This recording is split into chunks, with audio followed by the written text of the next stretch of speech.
Back to our channel general studies with Anoop K Verma.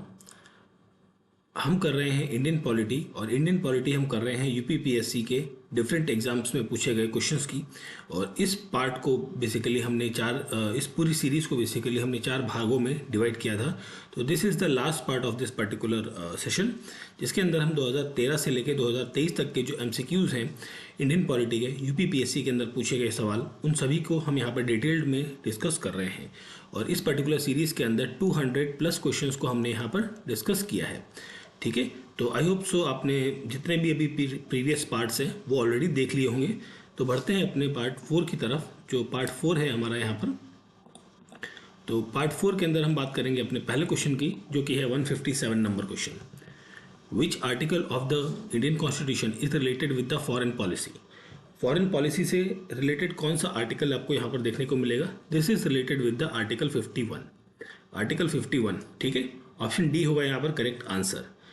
Article 51 के अंदर क्या लिखा गया है? यहाँ पर लिखा गया है कि international peace and security to establish, basically यहाँ पर हम बात करें to establish international peace and security. ठीक है, तो this is mentioned in the article 51 और article 51 is the part of the DPSP. ठीक है, डीपीएसपी का ये एक हिस्सा है। ठीक, एंड क्या मेंटेन करना है? मेंटेन करना है just honour and relationship between the nations. तो यहाँ पर क्वेश्चन का करेक्ट आंसर आपको मिलेगा ऑप्शन नंबर डी। आगे बढ़ते हैं हम अपने अगले क्वेश्चन की तरफ। सो हमारा नेक्स्ट क्वेश्चन यहाँ पर है, ओके, ये मैच ऑफ द फॉलोइंग है, इसका हाफ पार्ट थोड़ा सा ऊपर कट गया है। तो दिस इज 158 नंबर क्वेश्चन। ठीक है, इसका हिंदी पार्ट आपको नीचे इजीली विजिबल हो रहा होगा। तो यहाँ पर हम बात करें तो सीएजी से रिलेटेड कौन सा आर्टिकल है? Controller and auditor general of India. तो यहाँ पर जो आर्टिकल मिलेगा वो मिलेगा आर्टिकल 148। फाइनेंस कमीशन आर्टिकल आपका दिखेगा 280। एडमिनिस्ट्रेटिव ट्रिब्यूनल्स, इसके लिए जो आर्टिकल्स है वो है आर्टिकल नंबर 323A। ठीक है, और ये ऐड किया गया था through the 42nd constitutional amendment 1976 के तहत। ठीक है, and Union Public Service Commission और the Public Service Commission of the State, ये आर्टिकल 315 में है। तो यहाँ पर जब आप मैच करेंगे then you will get the answer option number A. Option A होगा यहाँ पर 58 नंबर क्वेश्चन का करेक्ट आंसर। ठीक है, चलिए बढ़ते हम अपने अगले क्वेश्चन की तरफ। सो हमारा नेक्स्ट क्वेश्चन यहाँ पर है, नेक्स्ट क्वेश्चन, तो इसमें पूछा गया है according to article 243Z of Indian constitution the maximum number of directors of cooperative society may be. तो जो डायरेक्टर्स कोऑपरेटिव सोसाइटी से रिलेटेड क्वेश्चन है, तो यहाँ पर जो डायरेक्टर्स होंगे कोऑपरेटिव सोसाइटी के, उनकी मैक्सिमम संख्या कितनी हो सकती है according to article 243Z?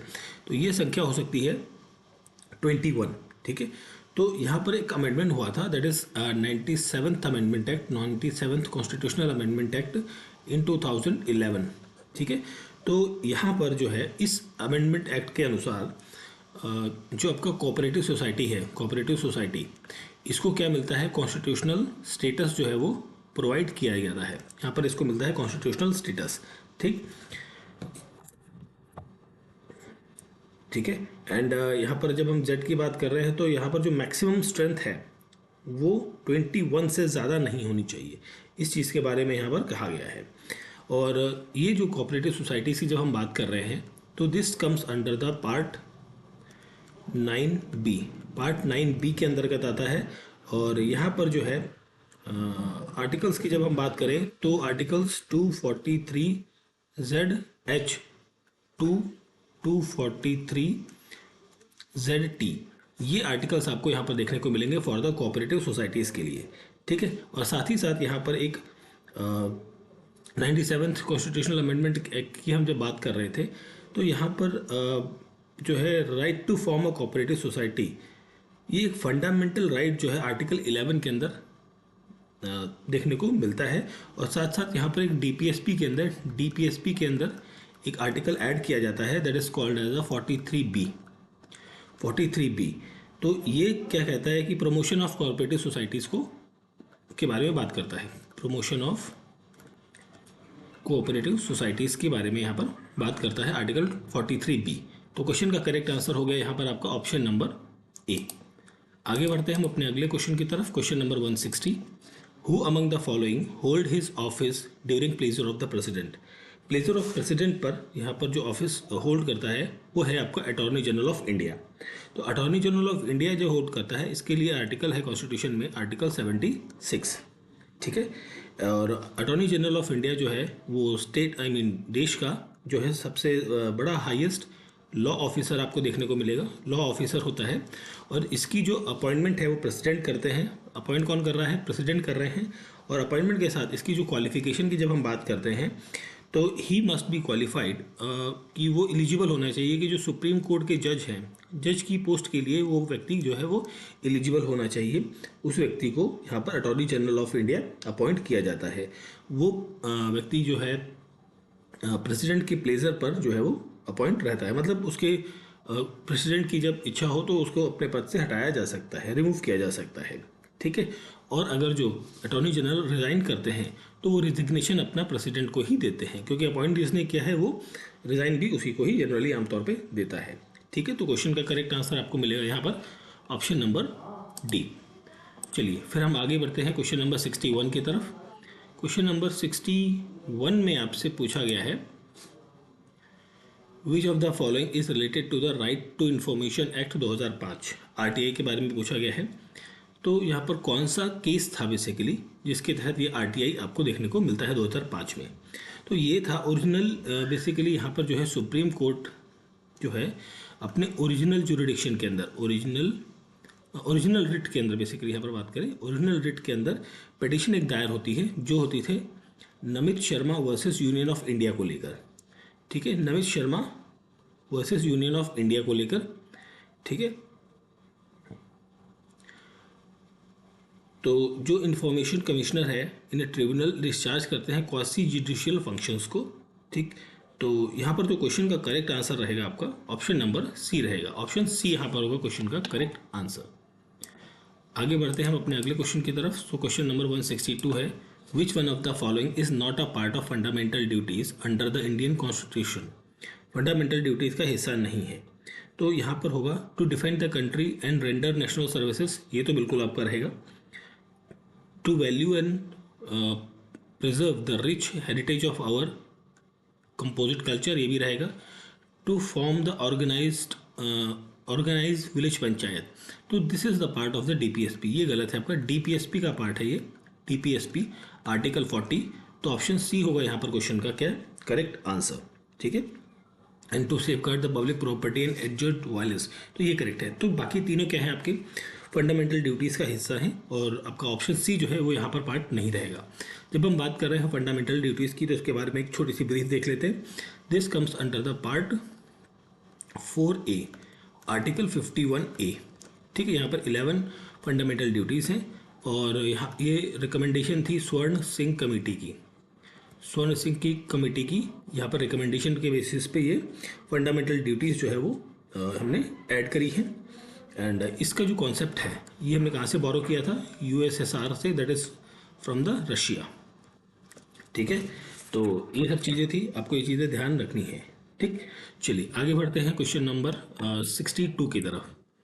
So 62 number question है which one of the following article of the constitution provides that the speaker shall have and exercise a casting vote in case of the equality of vote? संविधान के किस अनुच्छेद में यह कहा गया है कि मतों की संख्या अगर जो बराबर हो जाए किसी सदन में तो वहाँ पर अध्यक्ष अपना निर्णायक मत देकर उसका प्रयोग कर सकते हैं। तो ये चीज़ कही गई है आर्टिकल नंबर 100 के अंदर, 100 के अंदर। ऑप्शन नंबर सी होगा यहाँ पर करेक्ट आंसर। आर्टिकल 100 क्या कहता है? Voting and quorum, voting and quorum in house of people, sorry in house of parliament, not people, that is in house of parliament. तो इसके बारे में यहाँ पर बात कही गई है आर्टिकल नंबर 100 के अंदर। आर्टिकल नंबर 99 की हम बात करें तो इसके अंदर ओथ एंड अफर्मेशन के बारे में कहा गया है, ओथ एंड अफर्मेशन के बारे में कहा गया है फॉर द एमपीज की, ठीक है।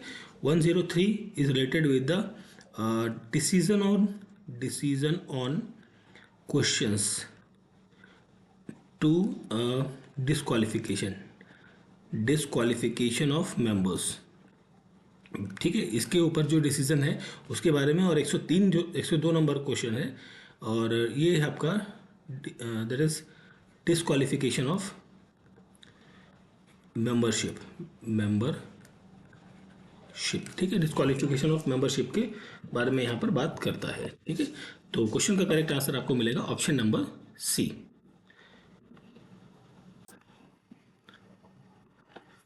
नेक्स्ट क्वेश्चन है 164, who can legislate on the subject which are not included in a list, any list given in the constitution. Okay, कोई ऐसा विषय जिस पर जो विषय किसी भी लिस्ट में नहीं है। बेसिकली हम यहाँ पर बात कर रहे हैं शेड्यूल 7 की, और शेड्यूल 7 में 3 लिस्टें आपको देखने को मिलेंगी, यूनियन की, स्टेट लिस्ट और एक कंकरेंट लिस्ट। तो कोई भी अगर जो सब्जेक्ट इन तीनों लिस्ट में नहीं है तो वो कहाँ पर, उस पर कौन कानून बनाएगा, ये चीज़ आपसे पूछी गई है। तो ये अधिकार बेसिकली किसका होता है, पार्लियामेंट का होता है। ठीक है, पार्लियामेंट बेसिकली यहाँ पर अगर जो हम बात करें तो रेसिड्यूरी पावर जो है, रेसिड्यूरी पावर्स जो है वो किसके अंदर निहित हैं, ये निहित है बेसिकली यूनियन के अंदर, और यूनियन दैट इज सेंटर के पास। और ये जो कॉन्सेप्ट था हमने ये कनाडा से बोरो किया है, कनाडा से बोरो किया है। ठीक है, तो ये चीज़ें मेंशन, और आर्टिकल 248, ठीक है, आर्टिकल 248, ठीक है, ये बात करता है आपका रेसिड्यूरी पावर के बारे में, रेसिड्यूरी पावर्स के बारे में बात करता है। ठीक है, पावर ऑफ लेजिस्लेशन, ठीक है, पावर ऑफ लेजिस्लेशन। ठीक, तो आर्टिकल 243 ऑप्शन हो जाएगा यहाँ पर क्वेश्चन का correct answer, option number B. ठीक है, यहाँ पर इसके पास जो है स्टेट लेजिस्लेचर के पास कोई ऐसा अधिकार नहीं है। ठीक, तो आगे बढ़ते हैं हम अपने अगले क्वेश्चन की तरफ। सो क्वेश्चन नंबर 165 है यहाँ पर। तो in absence of president of India, if vice president is not available, who will be the acting president of India. Okay, अगर देखिए प्रेसिडेंट अगर जो नहीं है ऑफिस में या अपने पद पर या देश से बाहर है, तो उस टाइम पर कई बार कोई ज़रूरत पड़ती है तो वाइस प्रेसिडेंट प्रेसिडेंट का काम करते हैं। ठीक है, अगर जो ये दोनों लोग नहीं हैं, then who will be the next. ठीक, तो यहाँ पर जो व्यक्ति आएगा वो आएगा चीफ जस्टिस ऑफ इंडिया। ठीक है, chief justice of India, option number ए होगा यहाँ पर करेक्ट आंसर क्वेश्चन का।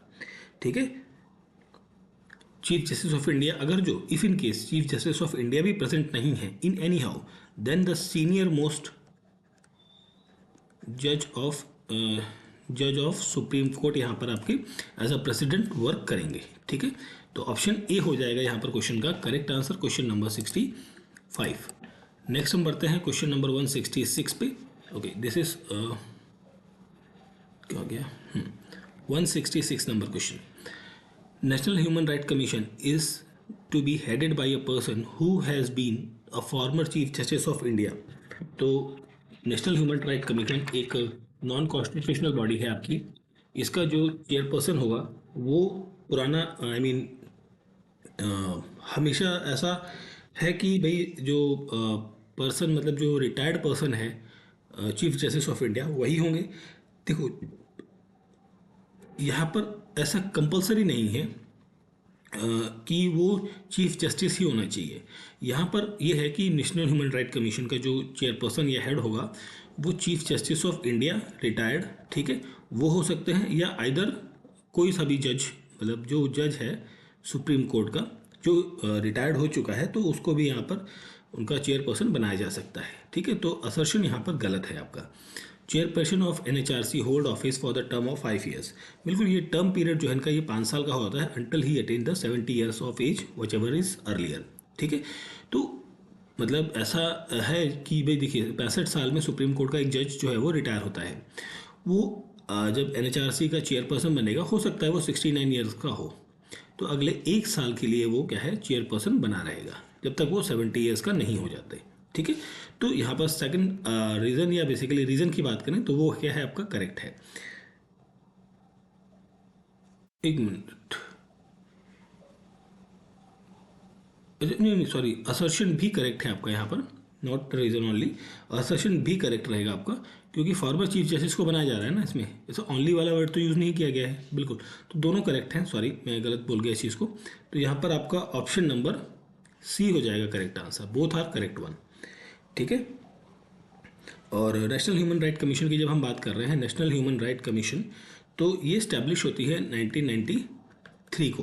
और किस लिए इस्टेब्लिश होती है? फॉर द प्रोटेक्शन, किसको प्रोटेक्ट करना है? प्रोटेक्शन ऑफ ह्यूमन राइट्स को, ह्यूमन राइट्स को ये प्रोटेक्ट करने के लिए इसको गठन किया जाता है।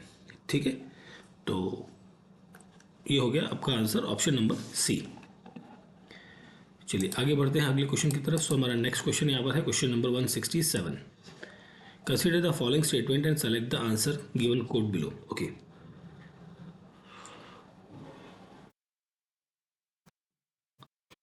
State finance commission is a constitutional body. देखिए, स्टेट फाइनेंस कमीशन ये आपका कॉन्स्टिट्यूशनल बॉडी है, बिल्कुल ये तो करेक्ट है। Through the article number 243I, ठीक है, 243I के तहत स्टेट फाइनेंस कमीशन की गठन हो सकता है। और इसका जो अपॉइंटमेंट है, ठीक है, सॉरी, इसके गठन जो है, अपॉइंटमेंट की बात करें बाद में, पहले गठन जो है इसका कौन करेगा? गवर्नर ऑफ द स्टेट करेंगे। और ये हर 5 साल के लिए, 5 साल के लिए या 5 साल में एवरी 5 ईयर बेसिकली इसका गठन किया जाता है। और ये क्या करती है, जो स्टेट फाइनेंस कमीशन है, ये जो पंचायत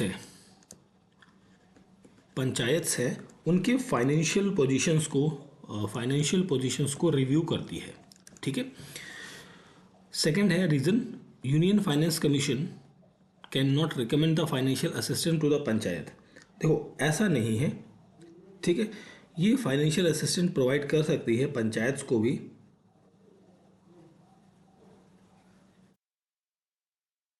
ठीक है, बट यहाँ पर क्या होगा कि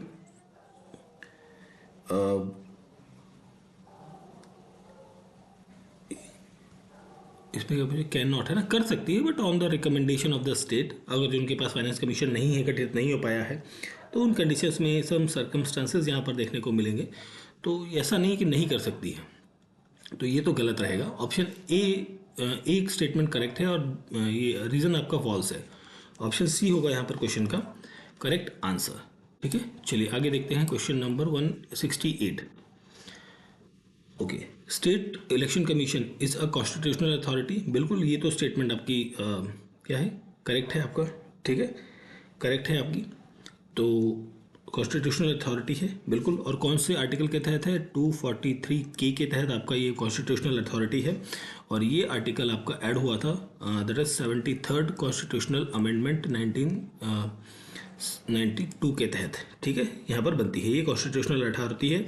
और इसका जो मेन काम है कि जो पंचायत है और म्यूनिसिपैलिटीज़ हैं, या बेसिकली आप इसे कह लीजिए कि लोकल सेल्फ गवर्नमेंट LSG, इनके इलेक्शंस को कंडक्ट कराना है, मॉनिटर करना है, ये सब चीज़ें। और स्टेट इलेक्शन कमिश्नर की जो बॉडी है, मतलब इसको स्टेट इलेक्शन कमिश्नर को जो अपॉइंट करता है वो कौन करता है?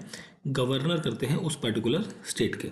ठीक है, और स्टेट लेजिस्लेचर, जो स्टेट का लेजिस्लेचर होगा वो क्या करेगा? जो भी प्रोविजंस हैं उस चीज़ को लेकर उनके पर अपने रूल्स एंड रेगुलेशंस को बना सकता है। ठीक है, state election to rural bodies are, reason है, रीज़न क्या है? Elections to the rural bodies are overseen by the, देखिए यहाँ पर overseen by the election commission of India. क्यों? जब इलेक्शंस हम रूरल बॉडीज़ की बात कर रहे हैं, दैट इज़ लोकल या पंचायत के बारे में बात कर रहे हैं, तो ये स्टेट इलेक्शन कमीशन का काम है, ना कि इलेक्शन कमीशन ऑफ इंडिया का। तो रीज़न तो आपका रॉन्ग हो जाता है यहाँ पर। तो क्वेश्चन का करेक्ट आंसर बनेगा option number D. Option D होगा यहाँ पर क्वेश्चन का करेक्ट आंसर। चलिए नेक्स्ट क्वेश्चन पे आते हैं।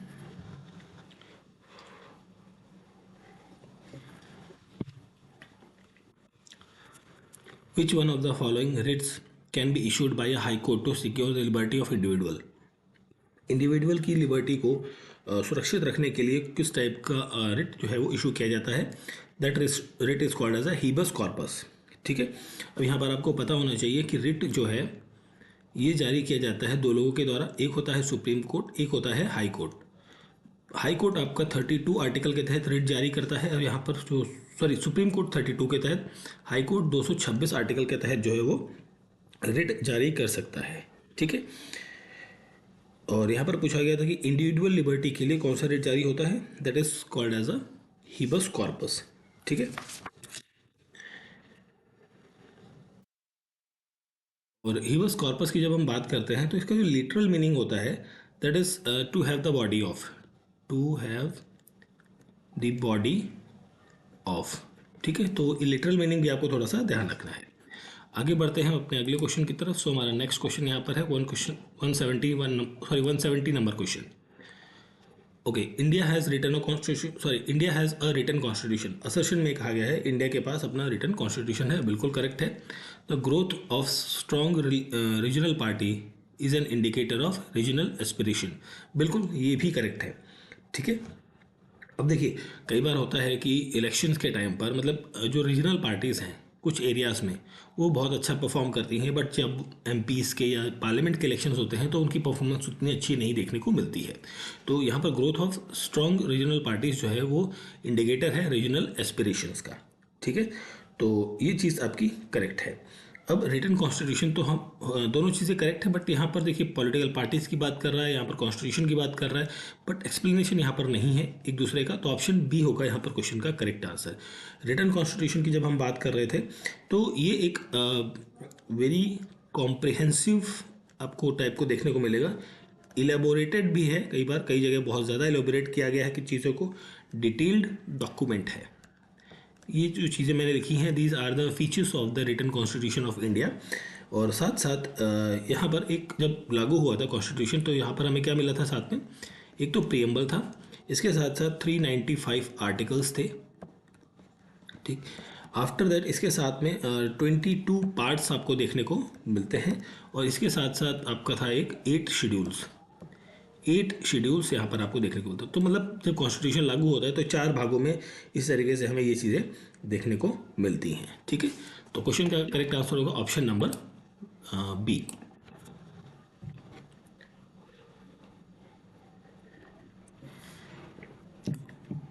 Joint sitting of Lok Sabha and Rajya Sabha under article 108 is summoned bye.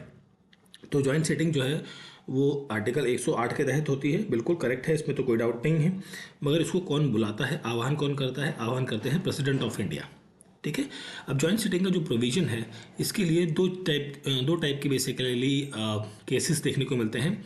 एक होता है आपका ऑर्डिनरी बिल, जो एक साधारण विधेयक जिसे कहते हैं हम, और दूसरा होता है फाइनेंशियल बिल। फाइनेंशियल बिल है अगर जो, तो उस केस में भी आपका जॉइंट सिटिंग का प्रोविज़न देखने को मिलता है। ठीक है, और जॉइंट सिटिंग की जो अध्यक्षता है वो कौन करते हैं, वो लोकसभा के जो स्पीकर होंगे वो करते हैं। ठीक है, और जनरली अब जब ऑर्डिनरी बिल है या फाइनेंस बिल है तो यहाँ पर जो मेजोरिटी होती है, मेजोरिटी किस टाइप की चाहिए होती है, that is called as a simple majority. ठीक है, सिंपल मेजोरिटी आपको यहाँ पर चाहिए होती है किसी भी बिल को पास करने के लिए।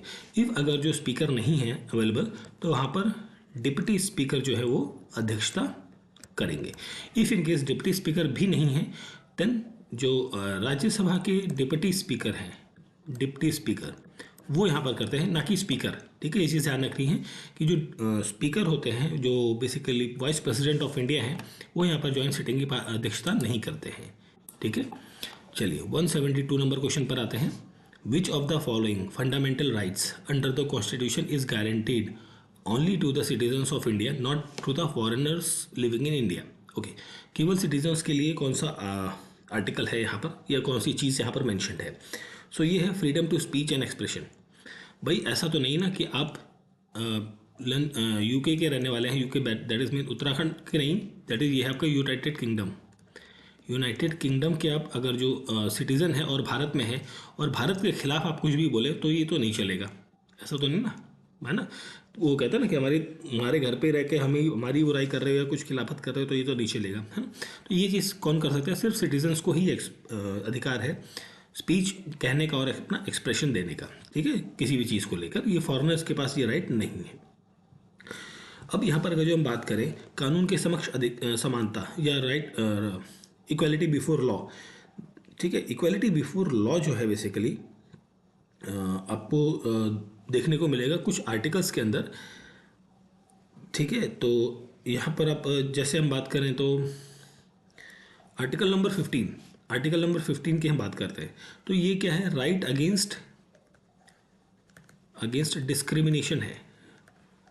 Discrimination, right against discrimination on the ground of religion, caste, race, sex, place of birth, इसके बेसिस पे ये चीज़ें आपको देखने को मिलेंगी।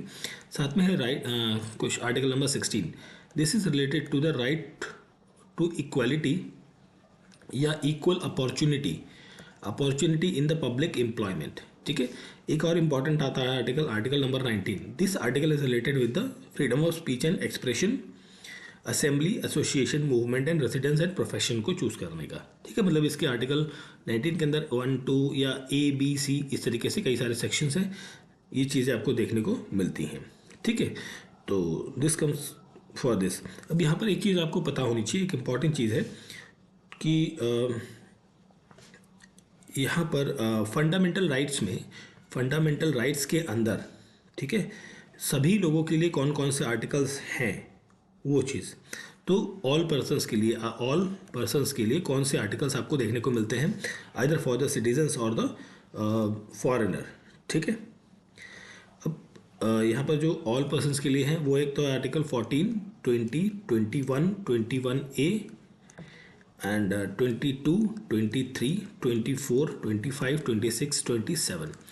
ठीक है, एंड 28 भी है आपका। ठीक है, तो ये जो आर्टिकल्स हैं ये सिटीजन पर, जो भारत का नागरिक है उसके लिए भी हैं, और जो भारत का नागरिक नहीं है, जो फॉरेनर है, उसके लिए भी ये आर्टिकल्स एप्लीकेबल है। बाकी rest of the fundamental rights के जो आर्टिकल्स हैं are all applicable only for the citizen of India. ठीक है, तो ये चीज़ आपको ध्यान रखनी है। चलिए आगे देखते हैं नेक्स्ट क्वेश्चन हम। सो नेक्स्ट क्वेश्चन हमारा है 173 नंबर क्वेश्चन।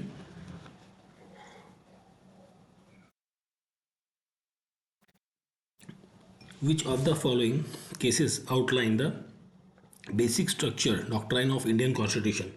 तो ये बहुत ही सिंपल क्वेश्चन है, कई बार रिपीटेडली आ चुका है। So this is the Kesavananda Bharati case versus state of Kerala. ठीक है, ये केस आपको होता है 1973 के अंदर, ये केस आपको देखने को मिलता है। ठीक है, और इस केस के अंदर वैलिडिटी ऑफ 24th अमेंडमेंट को यहाँ पर चैलेंज ऑफ किया गया है। ठीक है,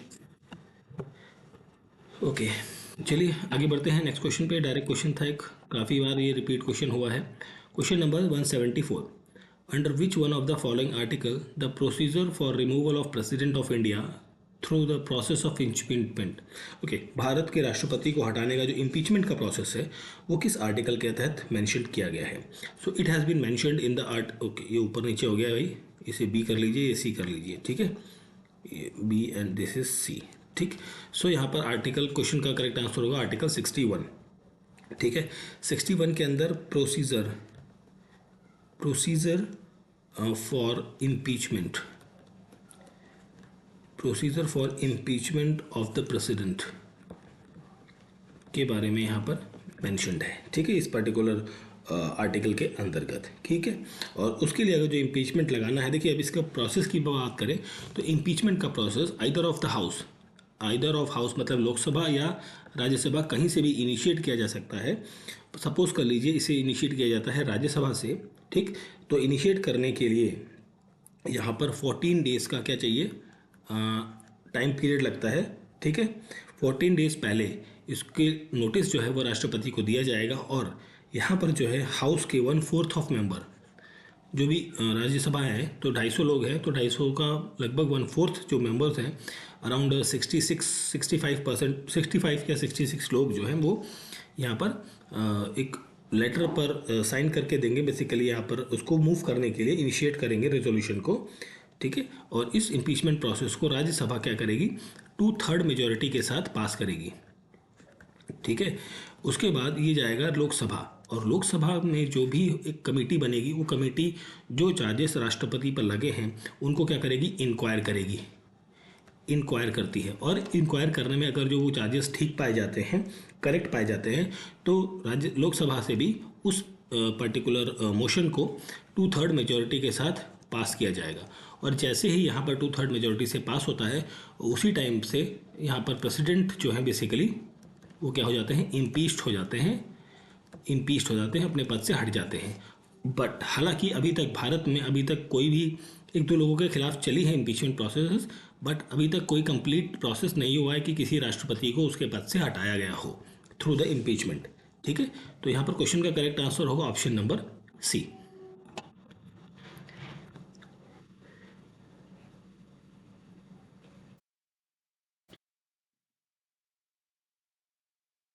नेक्स्ट क्वेश्चन है यहाँ पर question number 75। Which of the following is not a federal feature of the Indian constitution. Okay, federal feature नहीं है। ओके, देखिए पहले तो हम बात कर लेते हैं फेडरल फीचर्स की, कौन कौन से हैं। तो देखिए फेडरल फीचर की जब बात करें तो यहाँ पर स्ट्रॉन्ग सेंटर देखने को मिलेगा। जो सेंट्रल गवर्नमेंट है या यूनियन है वो क्या होगा, स्ट्रांग होगा, उसके पास पावर ज़्यादा होंगी। क्यों होंगी, क्योंकि उसके पास रेसिडिवरी पावर्स होंगी और इमरजेंसी पावर्स आपको देखने को मिलती हैं। ठीक है, और यहाँ पर नो बेसिकली यहाँ पर एक सिंगल कॉन्स्टिट्यूशन आपको देखने को मिलेगा for the union as well as the states के लिए, और साथ ही साथ सिंगल सिटीजनशिप भी आपको देखने को मिलेगी, एकल नागरिकता आपको देखने को मिलेगी। साथ में no equality of representation in the house of parliament आपको देखने को मिलेगा। ठीक है, no equality of RPA, representation of people in house. ठीक, बेसिकली इसका मतलब ये हो गया कि जैसे सपोज ऐसा नहीं है कि उत्तर प्रदेश है, यूपी है, तो यहाँ से 10 लोग जाएंगे पार्लियामेंट के अंदर, और बिहार है यहाँ से भी 10 लोग जाएंगे, मध्य प्रदेश है यहाँ से भी 10 लोग जाएंगे, ऐसा नहीं है। यहाँ पर पॉपुलेशन के बेसिस पे नंबर ऑफ सीट्स का डिवीज़न देखने को मिलता है। बट इन केस ऑफ हम बात करें USA के अंदर, तो यहाँ पर जितने भी स्टेट्स हैं USA के अंदर, तो हर स्टेट से 2 लोग जाएंगे, चाहे वो पॉपुलेशन में कैसा भी हो। मतलब उसकी पॉपुलेशन 1 करोड़ है, 2 करोड़ है, 10 लाख है, कितनी भी पॉपुलेशन है, डजेंट मैटर, बट वहाँ पर जो नंबर ऑफ सीट्स है for the MPs that is fixed. ठीक है, सो ये चीज़ें होगी, और साथ साथ कुछ और फीचर्स हैं जैसे कि इंटीग्रेटेड जुडिशरी है। इंटीग्रेटेड क्या है, जुडिशरी, इंटीग्रेटेड जुडिशरी देखने को मिलती है यहाँ पर, और साथ साथ आपको यहाँ पर मिलता है ऑल इंडिया सर्विसेज भी देखने को मिलती हैं। ठीक है, तो नॉट पूछा गया था, तो देखिए इंटीग्रेटेड जुडिशरी तो है, सिंगल सिटीजनशिप है, डिस्ट्रीब्यूशन ऑफ पावर्स, एक मिनट पूछा गया था इसमें, नॉट अ फेडरल फीचर, एक minute, not of distribution of power between the centre and state, ये तो आपका रहेगा। ठीक है, एंड अर्लियर रिटन कॉन्स्टिट्यूशन, ये भी करेक्ट है, सारे करेक्ट आ रहे हैं। एक मिनट, सिंगल सिटीजनशिप भी आपकी बेसिकली यहाँ पर फेडरल फीचर में आता है, तो यहाँ पर क्या भाई सारे तो हैं। चलिए क्वेश्चन कुछ गड़बड़ है मेरे ख्याल से, छोड़ दीजिए इसे, क्योंकि सारे ही पॉइंट यहाँ पर आपके कंसिडर हो रहे हैं। चलिए ठीक है, आगे देखते हैं क्वेश्चन नंबर 176। ठीक है, okay, in which of the following state the office of Lokayukta was first established. तो लोकायुक्त का जो सबसे पहला ऑफिस है ये खुला था महाराष्ट्र के अंदर। ठीक है, और ये आता है थ्रू द लोकायुक्त का जो पद है बेसिकली ये ARC basically called as a administrative reform commission, जो 1966 to 70 के बीच में रिकमेंड करता है सेटिंग ऑफ 2 तरीके के अथॉरिटीज़ को सेट करने की बात करता है। ये एक होता है लोकपाल, दूसरा होता है लोकायुक्त। ठीक है, लोकायुक्त। ठीक, तो लोकपाल जो है ये आपका यूनियन के लिए रहेगा, लोकायुक्त आपका स्टेट के लिए रहेगा, तो इनको इस्टेब्लिश करने की बात कही गई है। ठीक है, तो महाराष्ट्र में सबसे पहले ये स्टार्ट होती है चीज़ें लोकायुक्त की, और इन 1971 के अंदर, कब होती है, 1971 के अंदर। आपको ध्यान होगा 2012-13 के टाइम पर दिल्ली में आंदोलन चल रहा था अन्ना हजारे जी का। ठीक है, तो वो इसी चीज़ को लेकर चल रहा था। Okay, question number 177, by which constitutional amendment has the limit to central minister of 15% okay of the members of the Lok Sabha. Okay, जो बेसिकली यहाँ पर जो 15% की बात कर रहे हैं, तो मतलब जो काउंसिल ऑफ मिनिस्टर्स हैं उसको बांध दिया गया 15% तक। ये किस अमेंडमेंट के तहत चीज़ें हुई हैं ये बताना है आपको। So this was the 91st amendment act. ठीक है, और ये कब आया था, 2003 के अंदर आया था। इसके तहत जो है वो इंक्लूडिंग प्राइम मिनिस्टर को इंक्लूड करने के बाद काउंसिल ऑफ मिनिस्टर्स के अंदर 15% से ज़्यादा टोटल स्ट्रेंथ नहीं होगी ऑफ द लोकसभा की। ठीक है, ये चीज़ करनी है।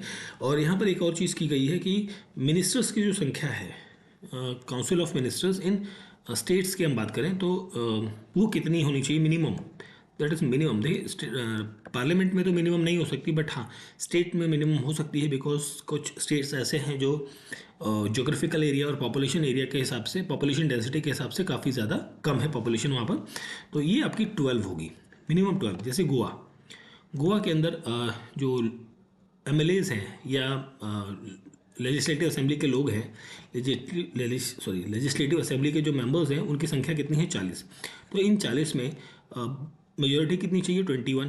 और इन 21 में बेसिकली इस टोटल स्ट्रेंथ का कितना हमें चाहिए? मिनिमम 12 लोग यहाँ पर चाहिए जो काउंसिल ऑफ मिनिस्टर्स के अंदर इंक्लूडिंग चीफ मिनिस्टर यहाँ पर होंगे।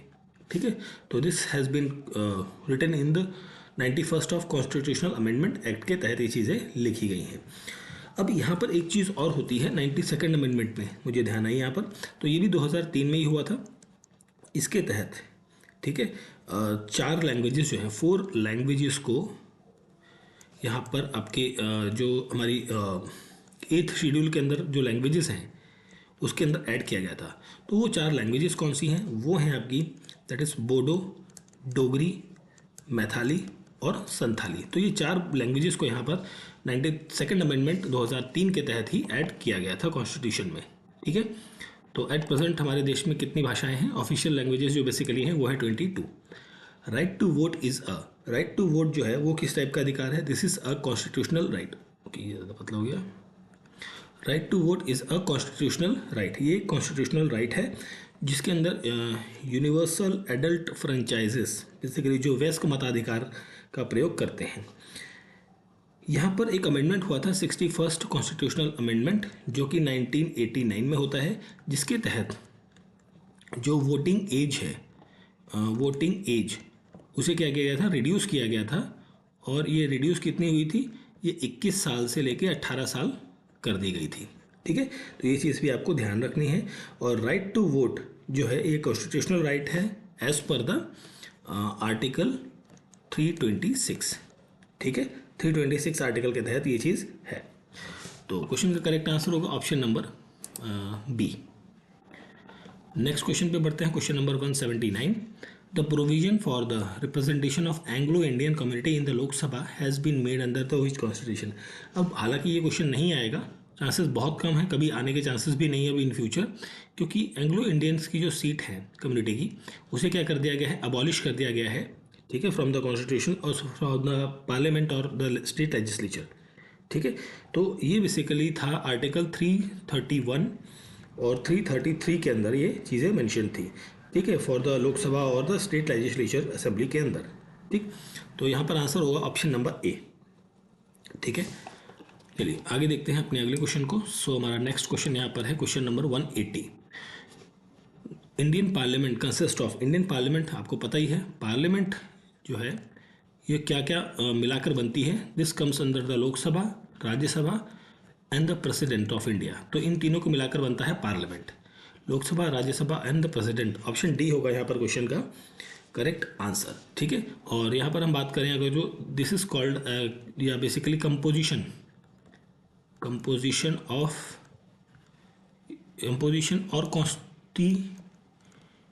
कॉन्स्टिट्यूशन ऑफ पार्लियामेंट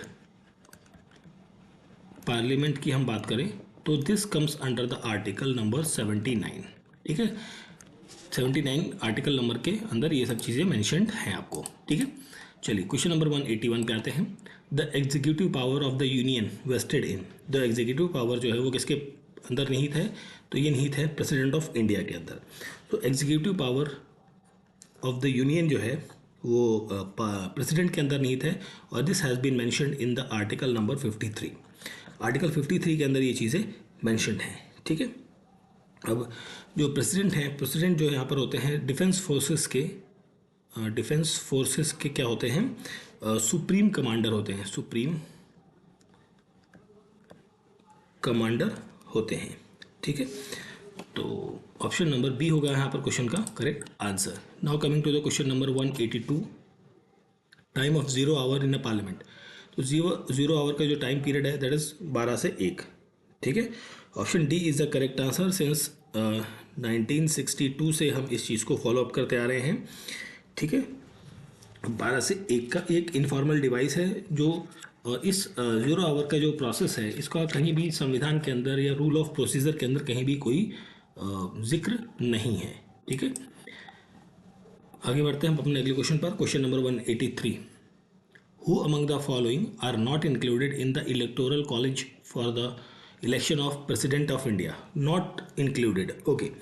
तो देखिए यहाँ पर हम बात करें एक आर्टिकल की, that article is 54 number article.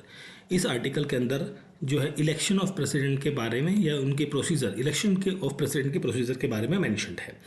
इसके अंदर ये कहा गया है कि जो लोकसभा के इलेक्टेड मेंबर्स होंगे वो पार्टिसिपेट करेंगे, राज्यसभा के इलेक्टेड मेंबर जो है वो पार्टिसिपेट करेंगे। ठीक है, इलेक्टेड, ठीक है, और साथ साथ जो MLA हैं वो इलेक्टेड जो हैं, ठीक है, इंक्लूडिंग दिल्ली एंड पौंडीचेरी की जो असेंबली है वहाँ से भी। बेसिकली यहाँ पर जो हम बात कर रहे हैं तो कुल मिला के इन 3 जगहों से जो इलेक्टेड मेंबर हैं, सिर्फ चुने हुए लोग, वो लोग यहाँ पर पार्टिसिपेट करते हैं। ठीक है,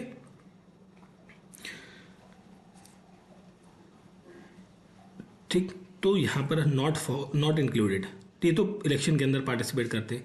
अब इनको रिमूवल करना है जब बेसिकली हम बात करेंगे इम्पीचमेंट की प्रोसेस की। ठीक है, तो इम्पीचमेंट प्रोसेस 61 नंबर आर्टिकल है, तो उसके अंदर कौन कौन से लोग इंक्लूड होंगे? All members of Rajya Sabha, all members of Lok Sabha, including nominated. जो राज्यसभा में 12 लोग नॉमिनेटेड होते हैं वो भी इंक्लूड होंगे, और यहाँ पर एंग्लो इंडियन होते थे तब, अब नहीं है, बट स्टिल यहाँ पर जितने भी लोग हैं बेसिकली यहाँ पर रिमूवल में पार्लियामेंट के जितने भी लोग हैं वो सारे लोग यहाँ पर इन्वॉल्व होंगे। लोग जो स्टेट लेजिस्लेचर है उनका यहाँ पर कोई भी रोल नहीं रहेगा। ठीक है, आते हैं क्वेश्चन पर। Elected member of house of the people, ये तो रहेंगे। Elected member of council of state, council of state की हम बात कर रहे हैं, दैट मीन्स हम राज्यसभा की बात कर रहे हैं, ये नहीं होंगे। ठीक है, elected member of legislative assembly of the State, ये भी करेक्ट है। ठीक है, और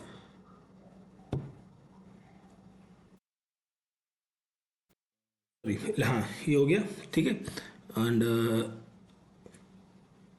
एक मिनट, सॉरी इलेक्टेड मेंबर है ना, सही, ये तो सही है, गलत क्यों होगा भाई?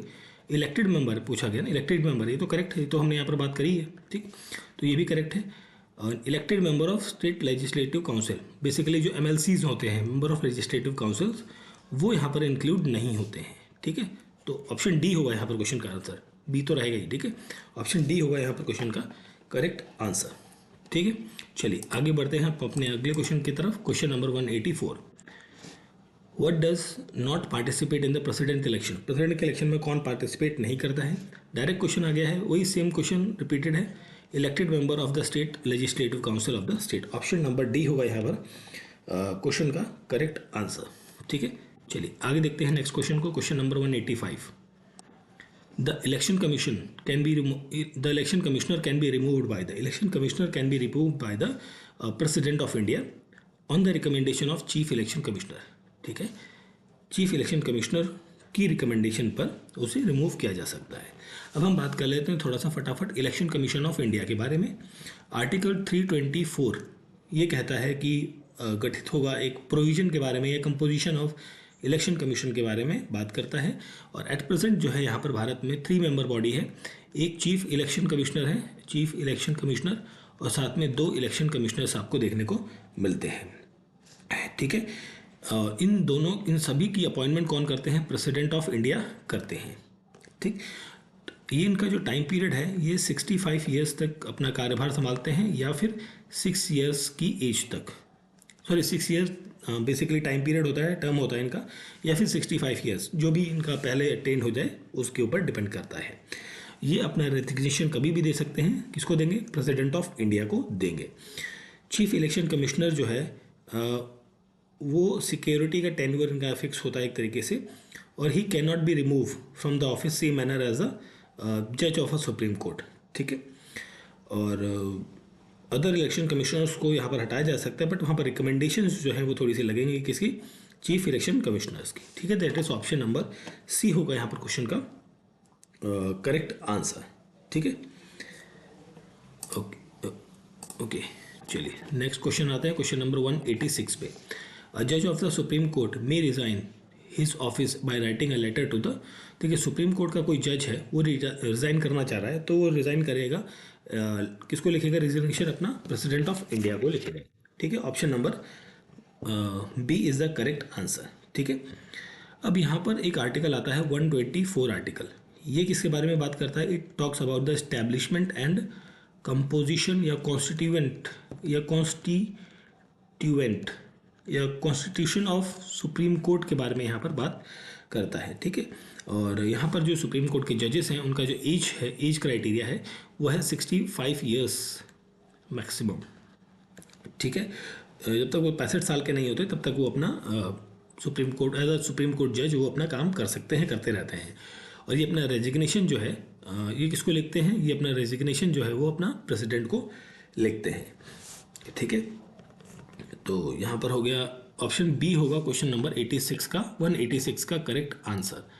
Now coming to the question number 187। Okay, ये थोड़ा ज़्यादा कट गया ऊपर से, चलिए कोई बात नहीं, हम 187 एक मिनट 187 को हम हिंदी में कवर कर लेते हैं। ठीक है, 187 ओके। राज्यसभा के बारे में निम्नलिखित में से कौन सा कथन सही है?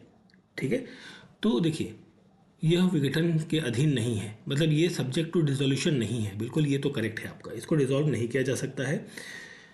It has a term of 5 years, नहीं ये 5 साल का टर्म नहीं है, ये 6 साल का टर्म होता है यहाँ पर।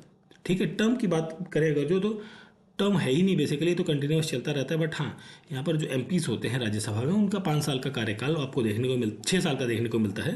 ठीक है, तो ये तो गलत है। इसके 1/3 मेंबर जो है हर 2 साल में सेवानिवृत्त होते हैं, या मतलब 1/3 मेंबर जो है वो हर 2 साल में रिटायर होते हैं, ये तो करेक्ट है आपका। इसके इसके सदस्यों की आयु जो है वो कम से कम 25 वर्ष होनी चाहिए। नहीं, यहाँ पर जो एज क्राइटेरिया है वो जो है यहाँ पर वो 25 ईयर नहीं है। ठीक है, वो कितनी है? तो ये आपकी गलत हो गया, मतलब 1 और 3 करेक्ट है। 1 और 3 दैट इज ऑप्शन सी होगा यहाँ पर क्वेश्चन का करेक्ट आंसर, और कथन करेक्ट ही पूछा गया था यहाँ पर। अब हम थोड़ी सी बात कर लेते हैं राज्यसभा के बारे में। आर्टिकल 80 जो है वो कंपोजिशन ऑफ राज्यसभा या काउंसिल ऑफ स्टेट के बारे में यहाँ पर डिस्कस करता है। ठीक है, इसके अंदर जो मैक्सिमम जो स्ट्रेंथ है वो 250 उसकी बात कही गई है।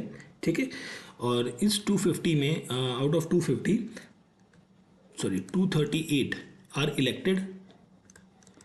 ठीक है, और कितने नॉमिनेट होते हैं? 12 यहाँ पर नॉमिनेटेड आपको देखने को मिलते हैं bye the president of India in from the different field.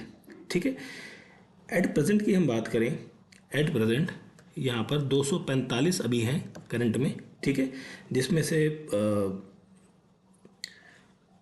229 जो है वो आपके स्टेट्स को रिप्रेजेंट करते हैं, 4 मेंबर आपके यूटी को रिप्रेजेंट करते हैं, और 12 मेंबर्स जो है वो प्रेसिडेंट के द्वारा नॉमिनेटेड हैं आपके। ठीक है, एट प्रेजेंट में। ठीक है, तो ये चीज़ आपको ध्यान रखनी है। और राज्यसभा का जो गठन है राज्यसभा का आरएस का, ये पहली बार हुआ था 1952 के अंतर्गत। ठीक है, ये परमानेंट बॉडी है, ये डिसॉल्व नहीं हो सकती। ठीक है, और ऑल इंडिया सर्विसेज जो है, all India services comes under basically Rajya Sabha, directly Rajya Sabha basically लिखते हुए से कहा जाए तो। ठीक है, और राज्यसभा के जो चेयरपर्सन होते हैं वो कौन होते हैं? वाइस प्रेसिडेंट ऑफ इंडिया होते हैं, वाइस प्रेसिडेंट होते हैं आपके। ठीक है, एक्स ऑफिशियो चेयरपर्सन होते हैं। ये किस चीज़ के according to the article 64 article के तहत ये चीज़ कही गई है। और राज्यसभा का मेंबर बनने के लिए 25 वर्ष नहीं 30 वर्ष चाहिए होती है, 30 ईयर्स मिनिमम चाहिए यहाँ पर। ठीक है, और अलोकेशन ऑफ सीट्स, मतलब सीट्स का कितना आवंटन होगा कि राज्य से कितने होंगे और किस राज्य से कितने होंगे, ये चीज़ें आपको 4th शेड्यूल में देखने को मिलती हैं। यहाँ पर क्या मिलता है? Allocation of seats for the allocation of seats in Rajya Sabha RS, ये आपको देखने को मिलती है चीज़ें। ठीक है, तो आई होप सो ये सब चीज़ें क्लियर हो गई होंगी। आगे बढ़ते हैं क्वेश्चन नंबर 188 की तरफ। The parliament in India consist of, parliament of India एक बेसिक क्वेश्चन रिपीट हो गया है। तो प्रेसिडेंट होते हैं, राज्यसभा होती है, लोकसभा होती है, तो ये 3 चीज़ें होती हैं। तो ऑप्शन नंबर ए होगा यहाँ पर क्वेश्चन का करेक्ट आंसर। ठीक है, अब देखिए कुछ और बेसिक चीज़ों को हम फटाफट देख लेते हैं। देखिए प्रेसिडेंट के लिए या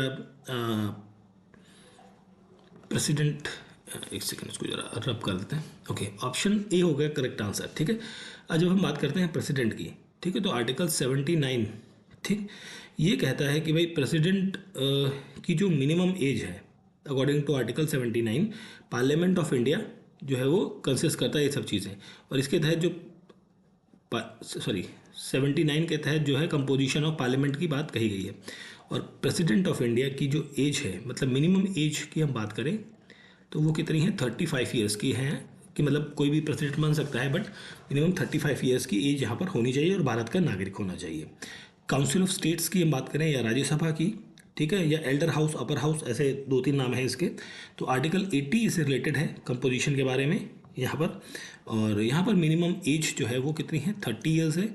लोकसभा की बात करें तो this comes for 81 number article, composition of composition basically Lok Sabha की 81 नंबर आर्टिकल में मेंशन्ड है। और मिनिमम एज यहाँ पर कितनी है, दैट इज़ 25 ईयर्स आपको देखने को मिलेगी। ठीक है, तो ये सब चीज़ें हैं तो आपको ध्यान रखनी है। आगे बढ़ते हैं, next question, question number 189। Okay, the constitutional advisor of the constituent assembly was, वो कौन थे, BN राव थे। ठीक है, BN राव यहाँ पर करेक्ट आंसर होगा। फर्स्ट सेशन जो है कॉन्स्टिट्यूएंट असेंबली का कब होता है, 9 दिसंबर 1946 को यहाँ पर कॉन्स्टिट्यूएंट असेंबली का फर्स्ट सेशन देखने को मिलता है। और इस सेशन के अंदर 211 मेंबर्स जो हैं वो अटेंड करते हैं। ठीक है, क्यों 211, क्योंकि यहाँ पर जो मुस्लिम लीग जो थी उसने बाइकआउट किया था इस मीटिंग को। ठीक है, और यहाँ पर एक व्यक्ति थे जिनका नाम था डॉक्टर सच्चिदानंद सिन्हा। इन्हें टेम्परेरी प्रेसिडेंट यहाँ पर चुना जाता है 9 दिसंबर को। और 11 दिसंबर 1946 को डॉक्टर राजेंद्र प्रसाद को परमानेंट प्रेसिडेंट चुन लिया जाता है कॉन्स्टिट्यूएंट असेंबली का। ठीक है, तो ये कुछ चीज़ें रहती हैं यहाँ पर। और यहाँ पर साथ साथ प्रेसिडेंट के साथ साथ 2 वाइस प्रेसिडेंट भी रहते हैं, उनका नाम भी कभी कभी पूछ लिया जाता है। तो एक वाइस प्रेसिडेंट की हम बात करें, वाइस प्रेसिडेंट, तो एक थे आपके HC मुखर्जी। ठीक है, दूसरे व्यक्ति थे यहाँ पर VT कृष्णामाचारी। ठीक है, तो ये 2 लोग आपको नाम, ये दोनों भी नाम आपको ध्यान रखने हैं।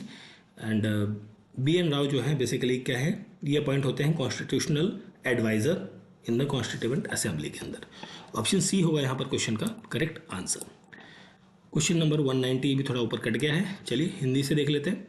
निम्नलिखित में से कौन संविधान का प्रारूप समिति के सदस्य थे। ओके, कॉन्स्टिट्यूशनल या ड्राफ्टिंग कमेटी, बेसिकली हम यहाँ पर बात कर रहे हैं ड्राफ्टिंग कमेटी के बारे में। कमेटी गठित हुई जो क्या बनाएगी, कॉन्स्टिट्यूशन बनाने का काम करेगी। ये गठित कब होती है, 29 अगस्त 1947 को, ये अगस्त मतलब आज़ादी के बाद इसका गठन होता है। ठीक है, तो इसके अंदर 7 मेंबर्स थे। 7 मेंबर्स की हम बात करें तो चेयरमैन कौन थे, यहाँ पर चेयरमैन थे BR अम्बेडकर। ठीक है, बाकी लोग जो थे उनमें से एक थे आपके N गोपालास्वामी अयंगर। ठीक है, दूसरे व्यक्ति थे अलादी कृष्णास्वामी अय्यर। ठीक है, एंड इसके बाद आपके थे KM मुंशी।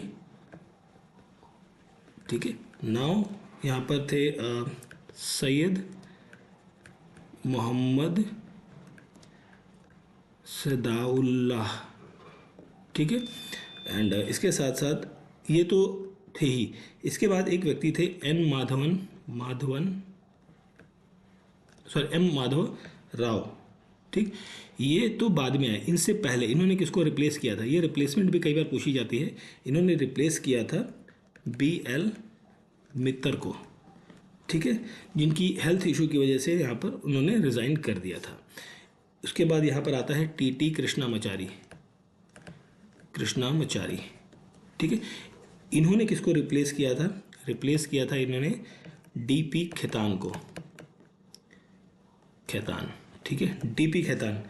जो जिनकी मृत्यु बेसिकली 1948 में इनकी मृत्यु हो जाती है, उनकी जगह खाली हो जाती है, तो उनकी जगह पे टी कृष्णामाचारी को यहाँ पर अपॉइंट किया जाता है। तो ये 7 लोग थे, इन 7 के नाम आपको ध्यान होने चाहिए। तो यहाँ पर हम बात करें तो एन गोपाला स्वामी अय्यर, अताली कृष्ण अय्यर, और ये 2 ही लोग थे यहाँ पर। 1 एंड 3, 1 एंड 3 कहाँ पर है? ऑप्शन सी होगा यहाँ पर क्वेश्चन का करेक्ट आंसर। ठीक है, चलिए नेक्स्ट हम बढ़ते हैं क्वेश्चन नंबर 191 पे। Who among the following is not a constitutional body? Not a constitutional body की बात कर रहा है। तो यहाँ पर आपकी प्लानिंग कमीशन जो है वो आपकी कॉन्स्टिट्यूशनल बॉडी नहीं है। प्लानिंग कमीशन या फिर आपका नीति आयोग। ठीक है, देखिए 2014 में पूछा गया था सवाल, इसलिए प्लानिंग कमीशन है, क्योंकि 2015 में प्लानिंग कमीशन जो है वो चेंज होकर नीति आयोग बनता है। ठीक है, तो ये चीज़ें हैं, इसको हम फटाफट एक रिवीजन कर लेते हैं। कॉन्स्टिट्यूशनल बॉडीज़ की कौन कौन सी हैं? इलेक्शन कमिश्नर ऑफ इंडिया है आपका, यूपीएससी है, स्टेट पब्लिक सर्विस कमीशन है, फाइनेंस कमीशन, एंड आपका national commission for BC, national commission for SC, national commission for ST, and आपका सीएजी और अटॉर्नी जनरल ऑफ इंडिया। ये सारी क्या हैं? कॉन्स्टिट्यूशनल बॉडीज़ हैं। और नॉन कॉन्स्टिट्यूशनल बॉडी एनसीबी की हम बात करें यहाँ पर, तो एक तो नीति आयोग हो गया आपका, इसके साथ national human right commission, state human right commission, central vigilance commission. ठीक है, ये आ जाता है, सेंट्रल इंफॉर्मेशन कमीशन आ जाता है, स्टेट इंफॉर्मेशन कमीशन आएगा, सीबीआई आपकी आ जाएगी, लोकपाल लोकायुक्त आ जाएगा, Lokpal Lokayukta, national disaster management NDMA, national disaster management authority. तो all these are the national non constitutional bodies. तो ये लिस्ट भी आपको थोड़ा सा याद रखनी है। क्वेश्चन नंबर 192 पर आते हैं। At least how many days a prior notice is required for the impeachment of process? Impeachment process के लिए कितने दिन का एक पूर्व बेसिकली जो नोटिस है वो प्रेसिडेंट को देना होता है? ये होगा, प्रेसिडेंट को दिया जाता है, बेसिकली ये 14 डेज़ का रहता है। ठीक है, और ये चीज़ें इम्पीचमेंट प्रोसेस की जो बात है वो आर्टिकल नंबर 61 के अंदर ये चीज़ें मैंशनड हैं। ठीक है, तो इसके बारे में डिटेल चीज़ें हम ऑलरेडी एक क्वेश्चन में हम कर चुके हैं, जो स्टार्टिंग में हमने किया था। Question number 192, which of the following articles direct the state government to organize village panchayat? देखिए, विलेज पंचायत की जब हम बात करते हैं तो it comes under the article 40। Option B होगा यहाँ पर करेक्ट आंसर। ठीक है, और direct question, option number B is the correct answer. Question number 193। 194 number question, who nominated the chairman of public account committee? Okay, public account committee के parliament के अंदर देखिए, एक था सीएजी। सीएजी अपनी रिपोर्ट किसको दे रहा है? प्रेसिडेंट को दे रहा है। प्रेसिडेंट उस रिपोर्ट को पार्लियामेंट में रखते हैं। पार्लियामेंट अब क्या करेगी? पैक बनाएगी, पब्लिक अकाउंट कमेटी बनाएगी, जिसके अंदर लोकसभा के 15 मेंबर्स होंगे और राज्यसभा के आरएस के 7 मेंबर्स होंगे। टोटल ये 22 मेंबर्स की कमेटी बनती है। ठीक, अब इसके चेयरमैन कौन नॉमिनेट करता है, ये पूछा गया है। ओके, तो इसको नॉमिनेशन का काम जो है वो स्पीकर ऑफ लोकसभा करते हैं, स्पीकर ऑफ द लोकसभा, क्योंकि बहुमत उनके पास है भाई, 15 लोग यहाँ से हैं। स्पीकर ऑफ लोकसभा जो है वो यहाँ पर नॉमिनेट करते हैं। ठीक है, और बेसिकली स्पीकर और उसके जो मेंबर्स हैं, बेसिकली जो भी मेंबर होंगे, ये जो मेंबर है उनका भी नॉमिनेशन बेसिकली स्पीकर के द्वारा ही किया जाता है। और ये क्या करती है, ये पैक का काम क्या है? ये इसकी जो रिपोर्ट है सीएजी की, उसको क्या करती है? एग्जामाइन करती है, उसको रीचेक करती है या री इवेल्युएट करती है।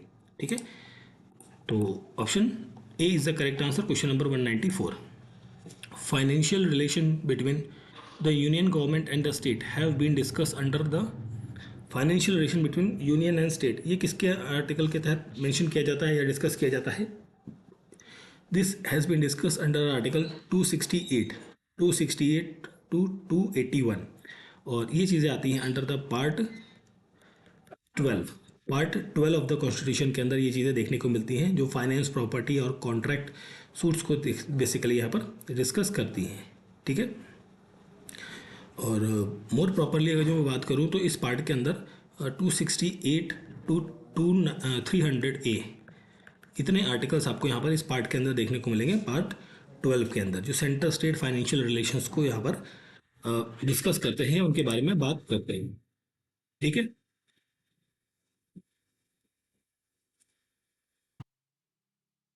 चलिए नेक्स्ट क्वेश्चन है question number 196। Which one of the following cases propounded the concept of basic structure. Basic structure से रिलेटेड कई बार क्वेश्चन पूछा गया है, तो इनमें से कौन सा केस है जो उससे संबंधित है। तो इनमें से कोई सा भी ऐसा केस नहीं है, क्योंकि ये था Kesavananda Bharati case versus state of Kerala. ठीक है, ये स्टेट आई मीन केस था बेसिक स्ट्रक्चर को लेकर। इन बाकी इन ऑप्शंस पे से कोई सा भी ऐसा ऑप्शन नहीं है जो इस केस को डिफाइन करता हो। ठीक है, तो यहाँ पर ऑप्शन नंबर डी हो जाएगा करेक्ट आंसर। ठीक है,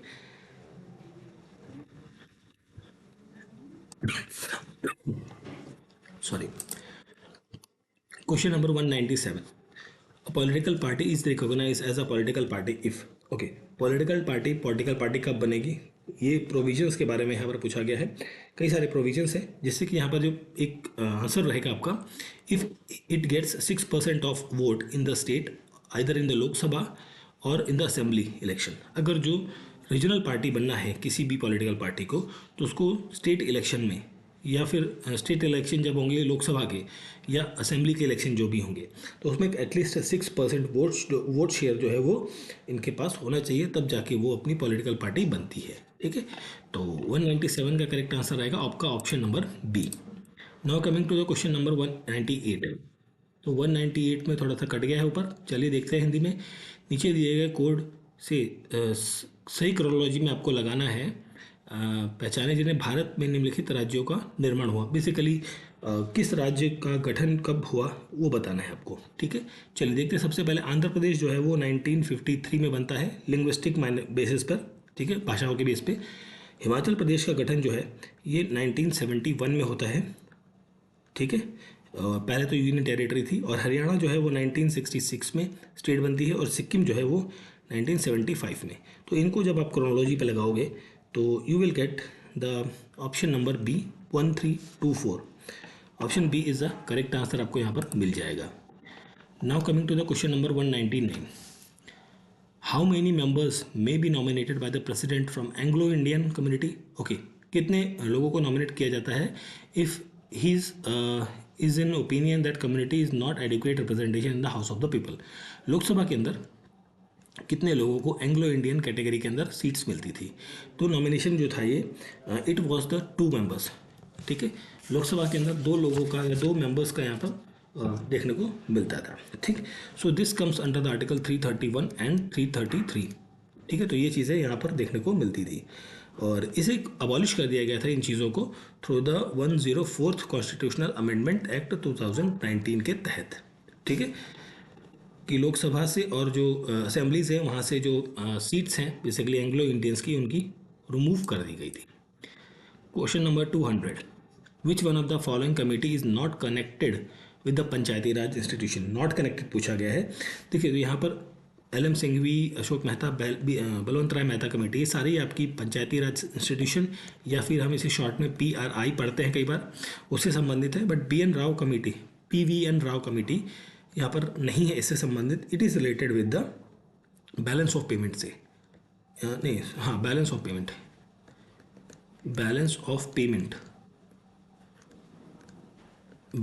पेमेंट का जो स्ट्रक्चर था उससे संबंधित है ये। ठीक है, जो कि बेसिकली क्राइसिस था 1991 का, जो बेसिकली भारत में फाइनेंशियल क्राइसिस जो देखने को मिलता है 1991 में, वहाँ पर इस चीज़ को उससे संबंधित है। ठीक है, क्वेश्चन नंबर 201।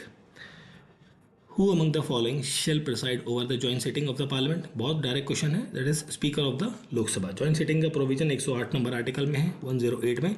अध्यक्षता कौन करते हैं? स्पीकर ऑफ द लोकसभा यहाँ पर उसके अध्यक्ष होते हैं। ठीक है, चलिए नेक्स्ट क्वेश्चन पे आते हैं। Question number 202। इसका भी ऊपर का भाग कट गया है अभी जरा। ठीक है, हिंदी में देख लेते हैं। निम्नलिखित में से किस राज्य में मार्च 2013 में उच्च न्यायालयों की स्थापना हुई थी? ओके, किस स्टेट में हाई कोर्ट इस्टेब्लिश किए गए थे 2013 के अंदर? ठीक है, तो ये स्टेट्स थे आपके, एक था आपका मेघालय में और दूसरा था आपका त्रिपुरा में। तो यहाँ पर 2 और 3, दैट इज 2 और 4, ऑप्शन नंबर बी होगा यहाँ पर करेक्ट आंसर। ठीक है, अब देखिए यहाँ पर अगर जो हम बात करें अरुणाचल प्रदेश की, तो अरुणाचल प्रदेश के अंदर जो हाई कोर्ट है, बेसिकली जो जुरिडिक्शन है अरुणाचल प्रदेश में, वो आपका जो गुवाहाटी का हाई कोर्ट है, गुवाहाटी हाई कोर्ट, उसके ज्यूरिडिक्शन के अंदर ये आता है। और गुवाहाटी हाई कोर्ट जो है वो 1948 को इस्टेब्लिश होती है, ठीक है। और गुवाहाटी हाई कोर्ट की जो बेंचेस हैं वो कहाँ पर हैं, कोहिमा के अंदर हैं, कोहिमा के अंदर है, ऐजवाल के अंदर है आपकी, और आपका ईटानगर के अंदर है, ईटानगर के अंदर आपकी यहाँ पर बेंचेस देखने को मिलती हैं।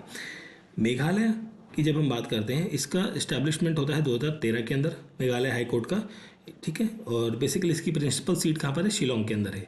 मिजोरम हाई कोर्ट की जब हम बात करते हैं, ये भी आपका गुवाहाटी हाई कोर्ट के अंदर आता है, गुवाहाटी हाई कोर्ट के अंदर ये चीज़ आती है, ठीक है। ऐजवाल की जो बेंच है दैट इज़। त्रिपुरा का भी आपका बेसिकली 2013 में प्रिंसिपल बेंच यहाँ पर बनती है अगरतला के अंदर। कहाँ पर, अगरतला, ठीक है। तो यहाँ पर ऑप्शन बी होगा क्वेश्चन का correct answer, question number 202। Now coming to the question number 203। Under which one of the following articles of Indian constitution provision और creation of abolition of legislative council is related.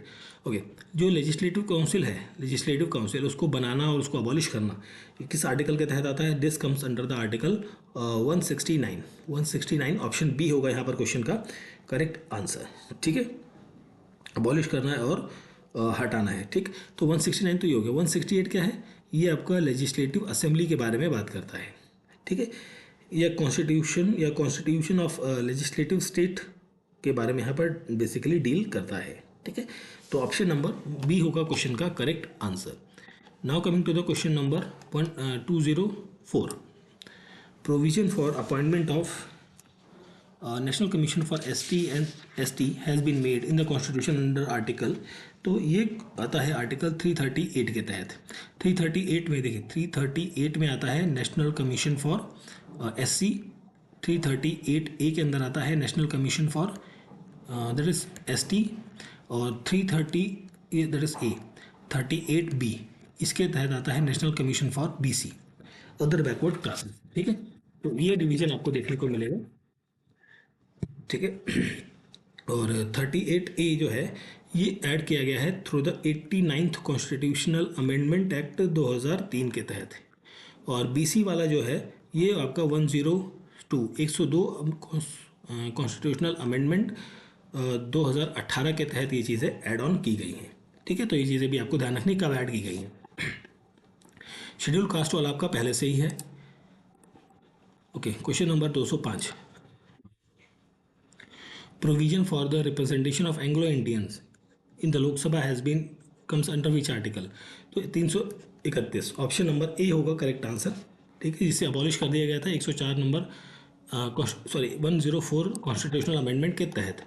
206 number which one of the following is not correctly matched. Okay, not correctly matched मैं बताना है आपको। तो article 39A equal and free legal aid है। Organisation of village panchayat 40 है। UCC आपका 44 है। Separation of judiciary from executive ये आता है, this comes under the article 50 के तहत ये चीज़ें आती हैं।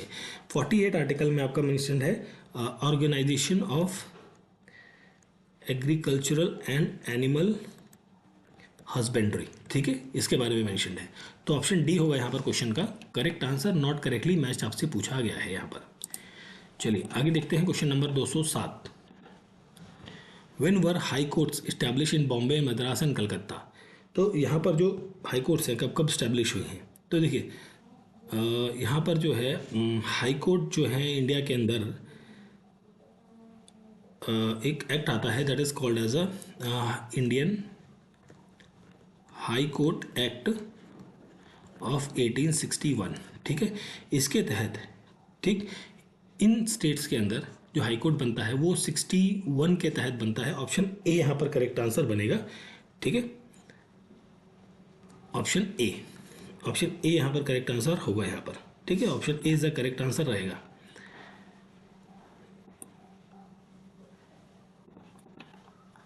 Question number 208। Who was the chairman of which committee democratic proposed decentralization of panchayati raj. तो यहाँ पर जो करेक्ट आंसर होगा that is called as a Balwant Rai Mehta committee, ठीक है। बलवंत राय मेहता कमेटी 1957 में अपॉइंट होती है, ठीक है, जो कि वर्क करती है बेसिकली कम्युनिटी डेवलपमेंट प्रोग्राम पर कर चुकी है basically, and national extension services पर काम कर चुकी है। और ये अपनी रिपोर्ट जो है ये जनवरी में गठित होती है 57 में, और नवंबर में 1957 में अपनी रिपोर्ट सबमिट करती है। ठीक है, और जो ये कहती है कि भाई डिसेंट्रलाइजेशन ऑफ डेमोक्रेसी को यहाँ पर करना चाहिए, बेसिकली पंचायती राज इंस्टीट्यूशन की स्थापना करनी चाहिए with a 3 tier system. Option D यहाँ पर होगा क्वेश्चन का correct answer. Now coming to the question number 209, the members of panchayat samiti are. Panchayat समिति के मेंबर्स कौन कौन से होते हैं? जो कि directly elected by the peoples होते हैं। पंचायत समिति के वो मेंबर्स होंगे जो डायरेक्टली इलेक्टेड होंगे, कहाँ से? लोगों के द्वारा डायरेक्ट चुने गए हैं। ठीक है, ऑप्शन सी यहाँ पर होगा क्वेश्चन का correct answer. Now coming to the question number 210, which one of the following is not a constitutional body. Not पूछा गया है तो यहाँ पर आपका डायरेक्ट क्वेश्चन हो गया प्लानिंग कमीशन। ठीक है, और बाकी डिटेल हम इसकी ऑलरेडी क्वेश्चंस में हम कवर कर चुके हैं। 211 नंबर सवाल है हमारा अगला। Okay, the of system representation mechanism ensure proportional election electoral as a. System प्रतिनिधित्व तंत्र एक के रूप में अनुपातित चुनाव सुनिश्चित करता है। ठीक है, किस टाइप का? ये रिप्रेजेंटेशन ऑफ द माइनॉरिटीज़ रहेगा। ऑप्शन नंबर डी होगा यहाँ पर, अल्पसंख्यकों का प्रतिनिधित्व इसको चुनाव करता है। ठीक है, तो that is single transferable vote and the list system यहाँ पर आपको देखने को मिलेगी। Option number D is the correct answer. 211 number question. 212 पे बात करते हैं, the system of proportional representation ensure electoral system. ये कहाँ पर इंश्योर करता है? ये भी आपका वही सेम क्वेश्चन है, रिप्रेजेंटेशन ऑफ द माइनॉरिटीज़। ठीक है, दूसरे तरीके से पूछा गया है तो ऑप्शन डी होगा यहाँ पर भी आपका करेक्ट आंसर। चलते हैं अगले क्वेश्चन की तरफ। 213 नंबर क्वेश्चन है, which part of the constitution envisages a 3 tier system of the parliament. तो this part is the part 9 of the constitution. ठीक है, पार्ट 9 है और इसके अंदर 73rd अमेंडमेंट के तहत इसे ऐड किया गया था, जो कि हम पंचायत के बारे में यहाँ पर बात करते हैं। ठीक है, ये चीज़ें हैं। और 24 अप्रैल को हम क्या मनाते हैं? 24 अप्रैल को हम मनाते हैं पंचायती राज दिवस। ठीक है, तो बाकी डिटेल ऑलरेडी हम कवर कर चुके हैं, इसलिए बहुत ज़्यादा रिपीट नहीं करेंगे चीज़ों को। Okay, who among the following is responsible for revenue sharing between state and the local government. तो लोकल गवर्नमेंट और स्टेट गवर्नमेंट, मतलब यहाँ पर हम बात कर रहे हैं पंचायतों के बारे में, और राज्य सरकार के बीच में जो फाइनेंशियल डिस्ट्रीब्यूशन होगा पैसों का, उसकी जिम्मेदारी किसकी है? ये है स्टेट फाइनेंस कमीशन की, और ये आता है आर्टिकल 243I के अंतर्गत। ठीक है, 243I के अंदर ये चीज़ें मैंशनड है, मतलब ये उसका काम है बेसिकली पैसों का बंटवारा करना। Question number 215, which of the following statement is not correct? Okay, Constitutional Amendment Bill has been passed by both the House of Parliament separately with a special majority। बिल्कुल कॉन्स्टिट्यूशनल अमेंडमेंट है तो उसके लिए special majority की आवश्यकता होती है, बिल्कुल करेक्ट है। Constitutional cases in the supreme court are heard by a minimum of 5 जजेस। बिल्कुल ये भी करेक्ट है, आपका 5 जजेस की बेंच मिनिमम चाहिए कॉन्स्टिट्यूशनल केसेस को लेने के लिए। Freedom of press is included in the fundamental right of freedom of speech and expression, ये भी आपका करेक्ट है। Doctor Zakir Hussain was the first vice president of India. नहीं, ये गलत है, he is the second vice president of India. तो option D होगा यहाँ पर, नॉट करेक्ट पूछा था, ऑप्शन डी होगा correct answer. Second vice president of India है और थर्ड प्रेसिडेंट ऑफ इंडिया है। ठीक है, सेकेंड वाइस प्रेसिडेंट थे और थर्ड प्रेसिडेंट ऑफ इंडिया बन जाते हैं यहाँ पर। ठीक है, फर्स्ट वाइस प्रेसिडेंट की हम बात करें तो वो कौन है? वो हैं आपके डॉक्टर सर्वपल्ली राधाकृष्णन। ठीक है, तो ये फर्स्ट प्रेसिडेंट ऑफ इंडिया थे, जिनके बेसिकली जब हम बात करें तो इनकी बर्थ एनिवर्सरी को हम as a teachers day celebrate करते हैं 5 सितंबर को। ठीक है, चलिए आगे देखते हैं। हमारा आई थिंक ये लास्ट क्वेश्चन होना चाहिए, 216 पर क्वेश्चन। ठीक है, तो यहाँ पर हम बात करें अगर तो which one of the following statement about the supreme Court of India is correct? Okay, तो it has Supreme Court of India is correct. Okay, it has only original jurisdiction. नहीं, सुप्रीम कोर्ट से related जो संबंध correct है वो है इसके पास original, appellate as well as advisory jurisdiction. Advisory jurisdiction तीनों हैं बेसिकली, तो ये तीनों आपको देखने को मिलेंगी सुप्रीम कोर्ट के पास। ठीक है, तीनों ज्यूरिडिक्शन, तीनों टाइप की ज्यूरिडिक्शन आपको देखने को मिलती है यहाँ पर। ठीक है, तो this is the basically last question था। ओके, सो ये था हमारा यूपीपीएससी के क्वेश्चंस को हम कर रहे थे यहाँ पर। यूपीपीएससी के PYQs को हम कर रहे थे फॉर द इंडियन